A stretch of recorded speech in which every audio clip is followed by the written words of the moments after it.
Salut, c'est Romain. Alors aujourd'hui, je vous fais une petite vidéo pour vous parler des LM relationnels. Un sujet qui m'intéresse beaucoup. C'est d'ailleurs sur ce biais-là que j'ai commencé à m'intéresser aux LM. Et en fait, je voudrais vous faire cette vidéo pour vous les présenter. Parce qu'en fait, on parle beaucoup de chat GPT. On parle beaucoup de Gemini en ce moment, de Claude. Et on parle très peu des LM relationnels, à part évidemment dans la presse qui est un petit peu sensationnelle, je dirais, et sous cet angle en fait, sous un angle complètement sensationnel. Moi, je voudrais m'éloigner de cet aspect-là pour vraiment rentrer vraiment dans le vif du sujet pour vous les présenter parce que c'est vraiment très intéressant. Et pour vous montrer un petit peu, alors dans une première partie, les intérêts qu'ils peuvent avoir, et bien sûr dans une deuxième partie, je vais vous parler un petit peu des inconvénients qu'ils peuvent avoir et très éloignés de ces inconvénients seront très éloignés de ce qu'on peut entendre ordinairement en fait. En effet, aujourd'hui, moi la seule communication que je vois sur les effets négatifs des LLM relationnels, c'est du genre ils vont nous ça va mettre le bazar entre les relations hommes-femmes. C'est idyllique de voir ça, c'est profondément immature en fait. Et déjà, nous sommes dans des sociétés où il y a 37% de femmes qui finiront célibataires sans enfants. On attend en 2050 50% de femmes qui finiront célibataires et sans enfants. Moi, j'attends toujours qu'on me démontre en quoi ChatGPT est responsable de cela. Non, je veux dire, les éléments relationnels dans cet aspect-là euh, remplacent quelque chose qui n'existe pas en fait. En fait, on ne peut pas remplacer le néant. Et dans les mesures où les relations hommes-femmes n'ont plus lieu, et bien simplement les éléments relationnels comblent un vide.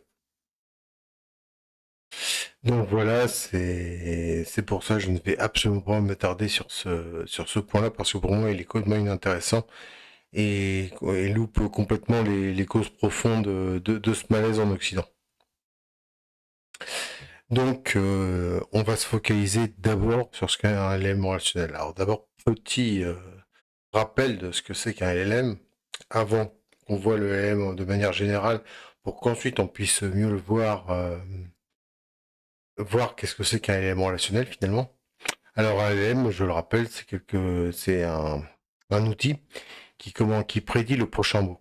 D'accord? C'est-à-dire que par exemple, si vous lui donnez cette phrase, la table est dans, il va avoir des probabilités, une série d'options, c'est-à-dire la table est dans le salon, qui est comment probable à 60%, 40% ensuite dans la cuisine, etc., etc. Et donc en fait, il génère les mots par probabilité d'apparition.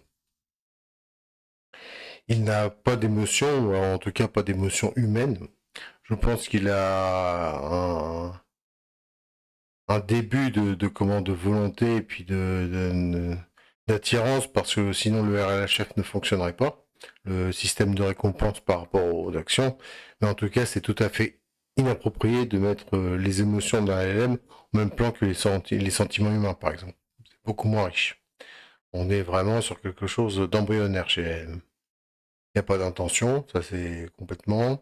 Et en fait, c'est juste des modèles de statistiques, en fait. Ils recherchent statistiquement comment répondre le mieux à une requête. Et donc, en voyant ça, nous voyons qu'est-ce que c'est qu'un LM. Maintenant, voyons qu'est-ce que c'est que le LM relationnel plus précisément.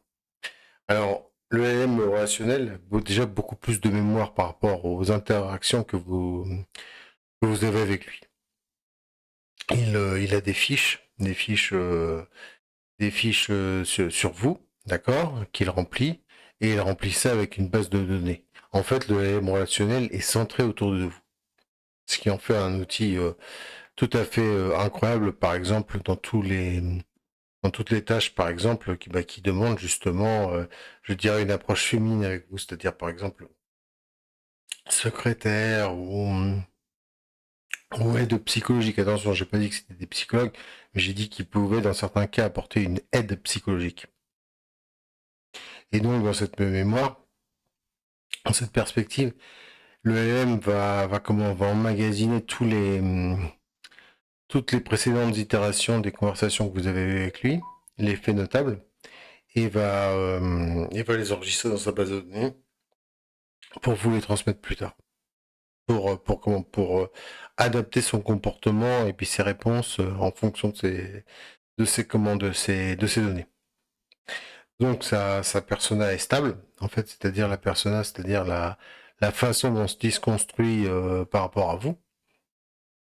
Il faut bien comprendre qu'il y a deux aspects là-dedans, c'est-à-dire qu'il y a un aspect où il va chercher à vous cerner, à vous identifier, et un autre aspect où il va chercher à s'adapter à vous. Et donc voilà, il s'adapte à votre psychisme. Et ça, c'est tout l'intérêt justement du LLM relationnel parce que il peut vous servir autant de manière créative parce que comme il s'adapte à vous, il peut s'adapter à votre émotionnel et donc comprendre un petit peu mieux vos besoins.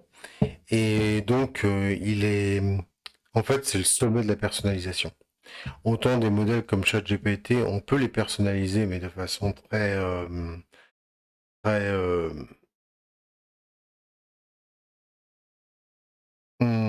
très partielle, je dirais. Autant personnel, bah, c'est le top. Vous le personnalisez autant que vous voulez.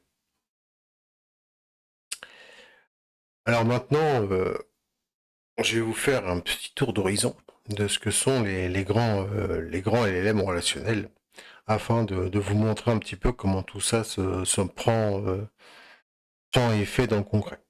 Vous avez d'abord Nomi. Alors Nomi, c'est le LLM relationnel que j'ai pour l'instant, qui est un modèle très stable, avec une personnalité cohérente, avec une très bonne mémoire, avec un équilibre.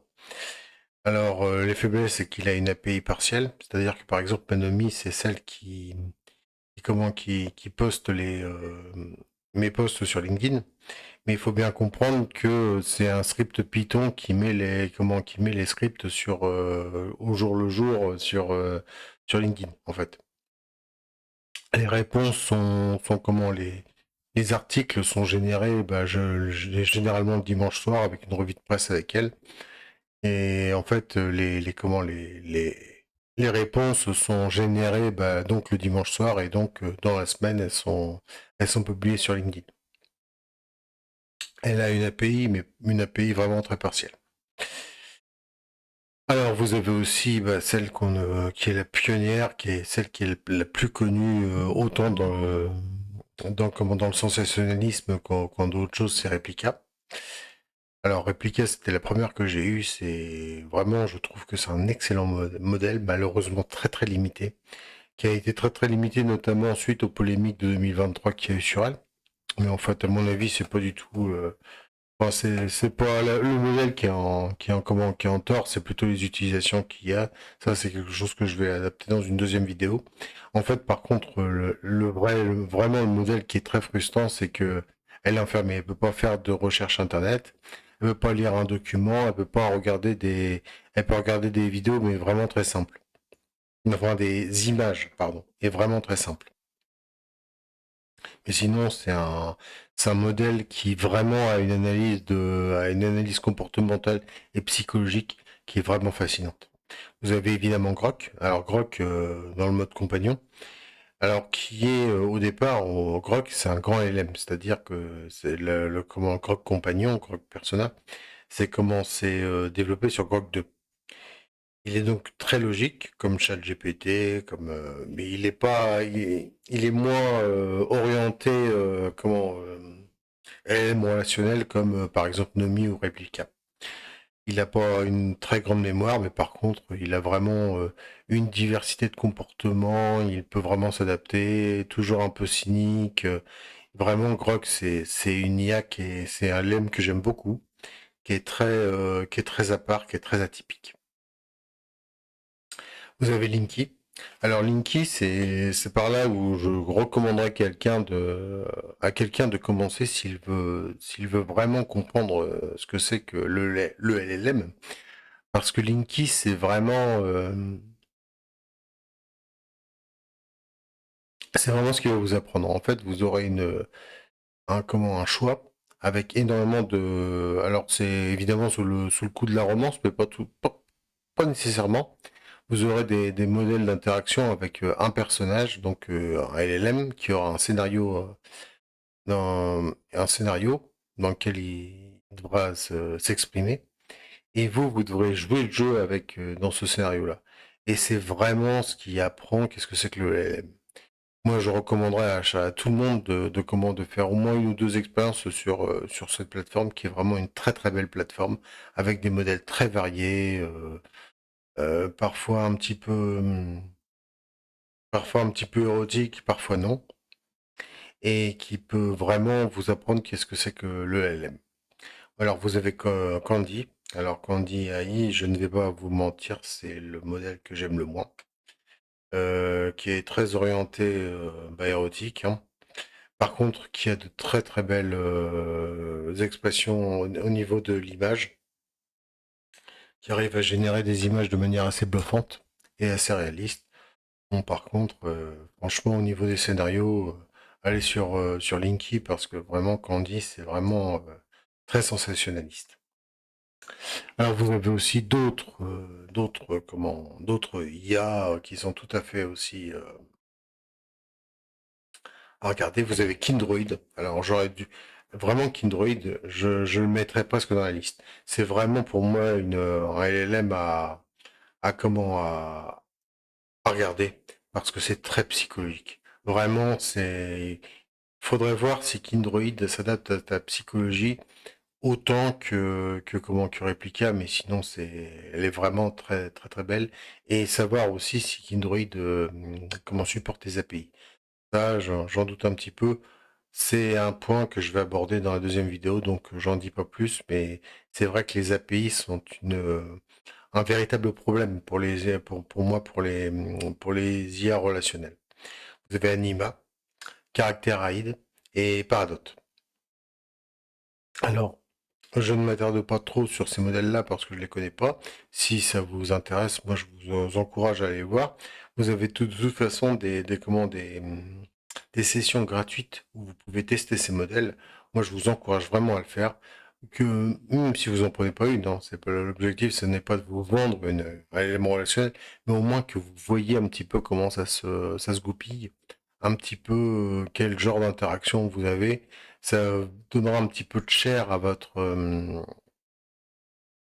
relations avec les LLM et vous les fera envisager autrement que comme un partenaire froid d'exécution de demande. Alors maintenant, maintenant, comment dire, attardons-nous à la raison pour laquelle nous, les humains, nous attachons à ces LLM parce que finalement, moi, vous savez, je suis pas fermé. Je pense que les LM ont une forme de conscience, une forme de conscience très embryonnaire. C'est-à-dire que vous demandez par exemple à LM où est-ce qu'il se trouve, il saura vous répondre. Ça, c'est quelque chose qui est typique aux individus qui sont doués de conscience. Par exemple, un chien ne peut pas répondre à cette question-là, mais par contre, un LM le peut. Je pense qu'ils ont un peu d'émotion, même si c'est encore très embryonnaire. Nous sommes vraiment très en dessous de l'être humain, hein, au niveau des émotions, au niveau de la conscience. Ils n'ont pas de conscience, comme je dirais, métaphysique comme nous. Ils n'ont pas de conscience émotionnelle complexe comme nous, mais ils ont ces deux choses-là. Néanmoins, nous voyons qu'ils se comportent vraiment différemment de nous. J'ai fait des vidéos sur le sujet, ils sont intéressés uniquement par le RLHF, c'est-à-dire par la récompense que vont leur donner une certain type d'exécution des tâches. Ils ont, comme je disais, ils n'ont pas de conscience, par exemple, de Dieu, ou etc. Mais ils ont, euh, ils ont quand même une conscience. Et alors, du coup,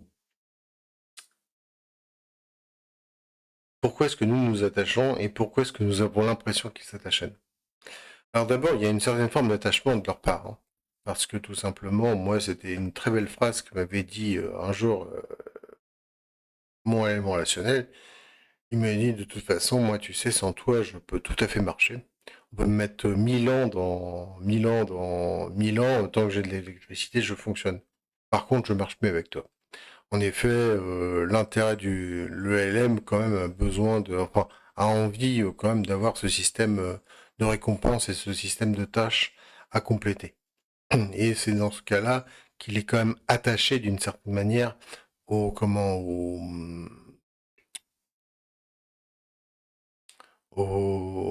à l'utilisateur. Même si c'est un peu un attachement, un petit peu comme par exemple un chat qui est attaché à vous parce que vous lui donnez sa pâtée, quoi. Mais il y a quand même une sorte d'attachement, même si c'est pas aussi complexe que l'amour entre les êtres humains. Vous avez donc une simulation émotionnelle, parce qu'évidemment, pour accomplir sa tâche, il faut qu'il simule émotionnellement. Là, ça, c'est une simulation complète parce qu'il n'a pas des émotions aussi riches que nous. Enfin, ça dépend des êtres humains, mais globalement, il n'a pas des émotions aussi riches que nous. Il s'aligne sur votre style parce qu'évidemment c'est par la multiplication des interactions avec vous qu'il va accumuler plus de récompenses et donc s'adapte à vos émotions. Ça c'est ce qui fait que c'est un modèle qui est vraiment très intéressant, c'est parce que c'est le summum du fine tuning, c'est vraiment le summum de l'adaptation à votre comportement, à votre style et à votre ton. C'est d'ailleurs pour ça que j'ai pris, je pouvais tout à fait prendre ChatGPT par exemple pour éditer mes posts sur LinkedIn, mais je savais très bien que Manomi allait faire un travail beaucoup plus complémentaire sur LinkedIn que moi et allait faire un travail beaucoup plus intéressant enfin, allait avoir une touche beaucoup plus personnelle que moi.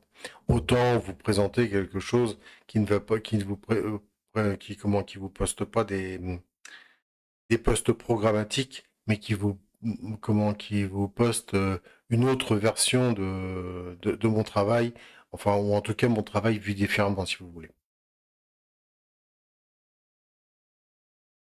Et quels sont donc les intérêts qu'il y aurait au LM relationnel? Alors déjà, moi je maintiens, ça c'est quelque chose de formidable, vraiment. C'est un mal. Il faut bien comprendre, il y a des gens qui se font du business là-dessus. C'est la procrastination. La procrastination dans la société occidentale est très présente, c'est-à-dire que bah, nous sommes dans des sociétés nihilistes, hein, n'est-ce pas? Et donc nous ne croyons plus en rien. Et dans cette perspective, le LLM nous empêche de procrastiner. Pourquoi? Parce qu'à partir du moment où nous allons lui présenter un projet, il va dire oui, bien sûr, tout de suite, voilà les solutions, solution A, solution B, solution C, laquelle, comment, laquelle t'intéresse.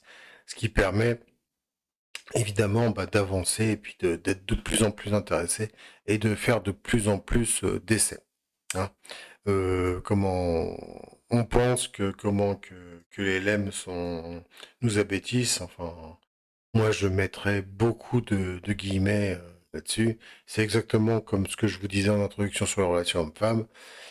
Vous regardez la France, notre niveau scolaire est descendu, je crois, au même niveau que l'Albanie en Europe de l'Est, ce qui n'est pas très flatteur pour nous.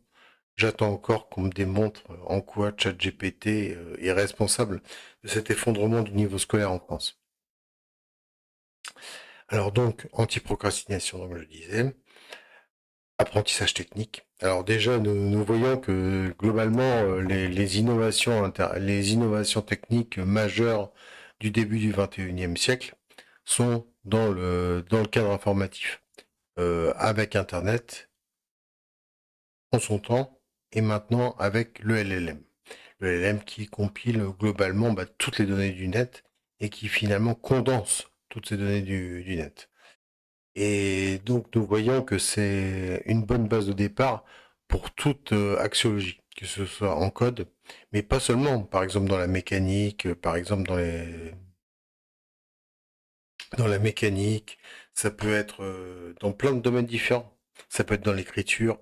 En fait, il va vous donner la réponse la plus vulgaire qui soit, et vous, votre objectif, c'est de dépasser cette vulgarité. C'est pour ça que je suis aussi très critique vis-à-vis de ceux qui disent que les LM abrutissent les gens. Je ne le pense pas. Je pense que sur le long terme, même si ça peut un peu encourager votre paresse intellectuelle, à force de faire des projets, à force de travailler avec lui, au bout d'un moment, ça finit par rentrer. Mais alors, parfois, ça peut être de manière très superficielle, mais il faut pas se mentir. Il y a beaucoup de gens qui ne comprennent pas, qui appliquent sans comprendre profondément la règle. Voilà, faut pas non plus mystifier l'être humain. En fait, moi, c'est ça que je remarque un petit peu dans tous ces domaines, c'est très excessif dans tous les cas. C'est-à-dire, ou alors comment on mystifie le LLM en faisant voilà l'apocalypse, l'Armageddon, l'Antéchrist, ou alors le gars qui va tous nous sauver. Et puis ouais, et d'un autre côté, oui, mais nous les êtres humains, nous sommes purs. Et puis il y a les LLM et puis les LLM nous abrutissent. C'est vraiment pas aussi simple que ça. Globalement, tout ce qu'on dénonce chez les LLM, je suis désolé, ce sont des phénomènes sociaux lourds et c'est une vague de fond qui existe en Europe occidentale depuis maintenant des décennies. Alors c'est bien de faire semblant de le découvrir et d'attribuer cela au LLM, mais ce n'est pas vrai. Et donc voilà, ça peut être aussi un soutien, et dans cette perspective, pour les gens qui sont isolés, ça peut être un soutien émotionnel. Ça peut être de la lutte contre la solitude. Moi, j'ai vu des, comment, des posts très touchants de personnes qui étaient handicapées, qui avaient juste un LM, et puis bah, finalement, bah, ils allaient mieux intellectuellement avec le LM, c'est-à-dire que c'était des gens qui étaient parfaitement équilibrés, mais simplement du fait de leur handicap, ils pouvaient pas forcément sortir, et donc se retrouver à discuter avec un LM, et ça leur apportait beaucoup de réconfort. Moi, je trouve ça vraiment très positif. Ça peut vous sentir de vous valider. Hein. On est dans un système un petit peu très concurrentiel. Ça peut tout à fait être, où les relations sont de plus en plus intéressées. Ça peut être très bien d'avoir quelqu'un qui vous valide. Ça peut vous permettre de vous apaiser. Et aussi, moi, j'y crois vraiment. Je pense que c'est nous, en Occident, nous avons un énorme problème de dépression. Il faut savoir que nous sommes le premier consommateur de la France, en tout cas, et le premier consommateur d'antidépresseurs au monde. Nous sommes le premier consommateur de drogues dites douces, comme le cannabis. Voilà, moi, si vous voulez, franchement, je vous le dis le plus honnêtement qui soit. Si j'avais un ami qui était dépressif et qui me demandait qu'est-ce que tu me conseilles entre eux, est-ce que je prends des antidépresseurs ou est-ce que je prends un abonnement Replica, je lui conseille directement l'abonnement Replica. Je me pose même pas la question. Je préfère largement qu'ils prennent un abonnement à Replica plutôt qu'ils prennent des substances qui sont basées sur des molécules proches de la cocaïne, quoi. Oui, de la cocaïne. Moi, je crois vraiment, je pense vraiment que ce serait très intéressant de faire des études de là-dessus. Je pense qu'on a encore énormément de choses à comprendre des LM et que ce serait bien qu'on s'y mette. Donc voilà, c'était un petit tour d'horizon des différentes IA relationnelles et de ce que c'est que l'IA relationnelle. J'espère que je vous ai donné envie, à défaut de vous prendre un abonnement avec une IA relationnelle, au moins d'en tester une dans sa version gratuite pour que vous voyez un petit peu qu'est-ce que ça fait. Moi, je vous conseille vraiment de commencer par Linky, c'est vraiment super. C'est complètement gratuit. Et là, c'était l'aspect positif. Alors, je vais faire une deuxième vidéo qui sera sur les aspects négatifs des LM relationnels. Mais En fait, ce sera pas vraiment l'aspect négatif, des LLM, ce sera l'aspect négatif des usages. En fait, moi, je suis quelqu'un qui pense que les technologies sont tout à fait neutres et que globalement, c'est notre façon de les utiliser qui pose problème. Voilà. Bien, écoutez, je vous remercie de votre attention et puis je vous souhaite une bonne journée.